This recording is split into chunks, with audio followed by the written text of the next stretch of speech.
My best friend growing up was obsessed with God. His family never struck me as particularly Jesus-y, but Art took it hook, line, and sinker. He was always reading one of the books of the Bible, even some more strange books like Enoch. I remember when I mentioned I'd never heard of him, he just shrugged and said most sects considered them non-canon. The strangest things about him were, in no particular order, that he was friends with me and his obsession with meeting God. I've always been a godless heathen, for lack of a better word. He never seemed to care, and honestly, I enjoyed the Bible stories he had to tell me. Weird shit, like Jesus banishing a dragon, or angels breeding with humans and making monstrosities. You know, weird shit. Towards the end of high school, I lost track of Art. I spent some time in and out of mental health facilities, and some of the people I met in those years really liked the stories I remembered from him. Sometimes because of the absurdity, but some of them found hope somewhere in there too. When I finally got home, Art was there waiting for me. Bright, full of Christ, and with cookies from his mom. It was like we never parted. He was extremely excited that he'd gotten into Bob Jones University. I laughed at him whenever he mentioned BJU. He ignored my crude humor as always. I guess they have a program that's very intensive in Bible studies. I asked him about meeting God. He was still as convinced as when we were 10. After my stint in the facilities, I thought to ask, "Does that mean you want to die?" "No," he snapped. An awkward silence. Then he apologized for being snappy. He calmly explained that if he were to take his own life, or possibly even die purposely, that he'd risk not going to the pearly gates. Of course, he prayed and volunteered and really did anything he could to emulate people who'd been saints. He was working soup kitchens, advocating for AIDS patients, donating as much as his little job would let him to the homeless, and with all of that going on, still managed to help out at the women's shelter. He really latched on to the "whatever you did for one of the least of these brothers and sisters of mine, you did for me" bit from the big guy. Is it any surprise he hadn't met God? I knew it wasn't going to happen, but at the same time, I admired the difference he was making in the world. He called me on my lunch break one day. In one of his religion classes at BJU, the discussion apparently shifted to inmates. Someone said they'd heard a lot of death row inmates suddenly find God once their fate is sealed. In typical Art fashion, he wedged visiting inmates into his schedule. He passed those stories on to me too. Some of them were absolutely proud of their crimes. No remorse, as they nearly pissed themselves laughing at the mention of the Lord or salvation. There were ones who'd sought out salvation, though, and not all of them through religion, but many of them had. He focused on those. Even the ones who seemed to absolutely believe it found it laughable that God had actually come to them. Disappointed, he added prison ministry to his resume of good deeds and kept that a few days a month, too. I don't really know if it was the same class, but discussion turned towards there were no atheists in a foxhole. It was like he had been sitting on top of the solution the whole time. He dropped everything and joined the service. 3 tours. Afghanistan once, Iraq twice. Assignments everyone else thought were crazy, but he was the first in line. Every time he came back, he was the exact same Art. And I honestly don't know if he killed anyone over there, and I didn't want to ask. He never seemed interested in talking about that part of his job. Eventually, he gave that up and went back to BJU, this time on a GI Bill. I got the impression he wasn't very strict with himself on his attendance this time around. He was digging into more of the non-canon books again. I'm not sure where he found it, but he kept talking about doing works in the name of God as means of a transformation.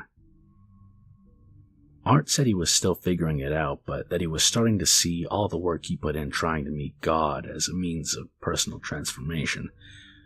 Service as a chrysalis, he said. After that, I never knew when we'd talk. He'd call or show up at all hours of the day, exhausted but somehow invigorated at the same time. I kind of figured maybe he'd had some kind of existential crisis that led into drugs and drinking.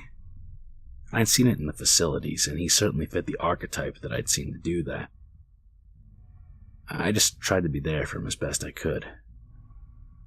I tried to bring it up, maybe save him like he'd always tried for me, and he swore up and down that he wouldn't touch anything like that.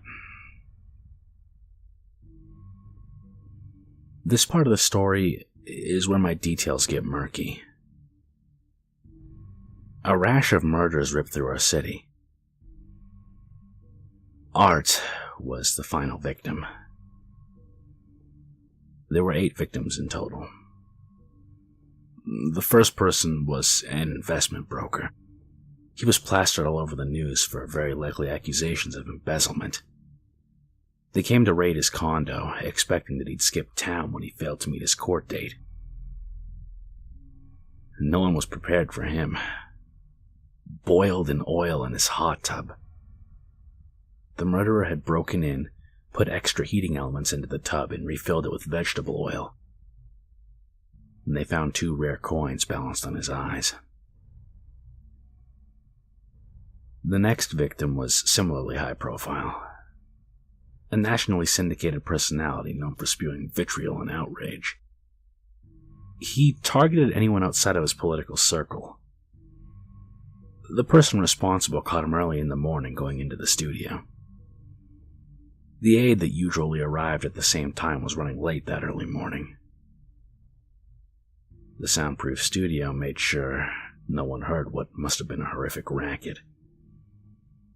He was chopped limb from limb. It must have been done quickly because he had still been gasping for his final breaths when the aide found him. He was too far gone to give a description of his assailant. The camera only caught a person in all black, like one of those Antifa protesters from recently or something. No forensic data was recovered.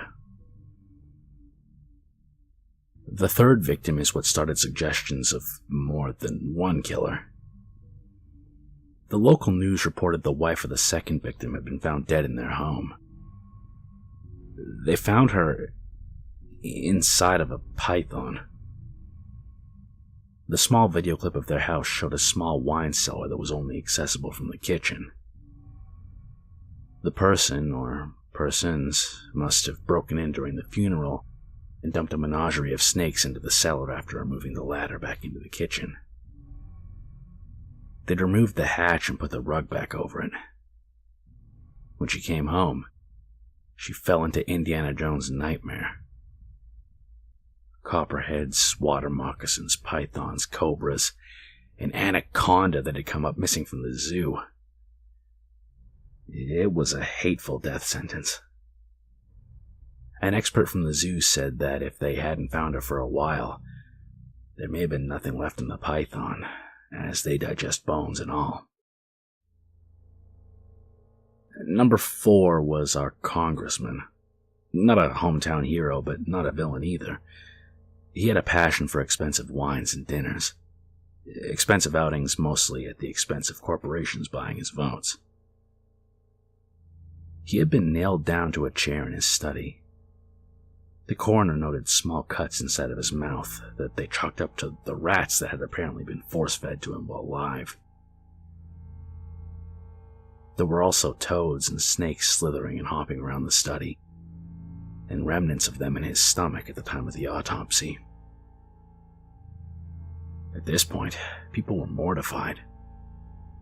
Who was doing this? Comments on the local news website for these stories ran the gamut between praising someone for taking out the trash and admiration for their creativity to disgust that no one could catch the person responsible for the depravity and being terrified that it would never stop. The fifth killing initially flew under the radar, but it's now recognized as the fifth in the series of killings. An adult entertainment convention happened through town, and one of the actresses was found burned alive in the alley along the hotel she was staying in. The sixth victim is where these killings started to find their links cemented past speculation. I personally knew this guy. Art did as well. He was a science teacher we both had in high school, Mr. Fink, a very capable man but full of himself to a fault. He was convinced he was God's gift to everyone. If you cornered him being wrong, he simply gaslighted you into thinking that he was right the whole time. They found him strapped to a water wheel. Official cause of death: drowning. They think he rotated on the wheel for days before being found. Someone noticed that all of these were the Hellbond's punishment for the capital sins. They found the last two victims together. Art's neighbor, Jim. He'd always spent so much of his life trying to one-up Art's family.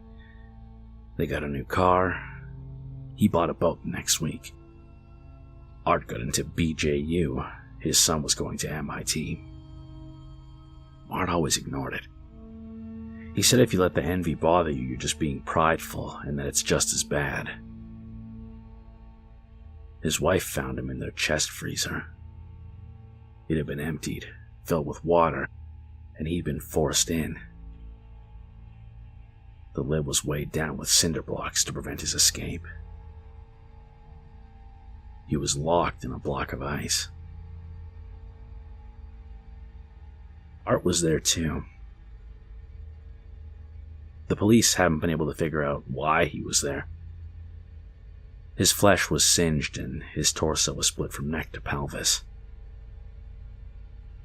Since we were so close, I got a chance to see his remains. It reminded me of a used cocoon, a spent husk laying on the garage floor. There wasn't much left, some bone and flesh, but the organs were gone. I did some reading. Art's death wasn't a punishment for sin, but Jim's was. I haven't heard from Art, but I get this feeling in my chest that he's still out there. Maybe he met God. Maybe he turned into what he'd been worshipping all this time.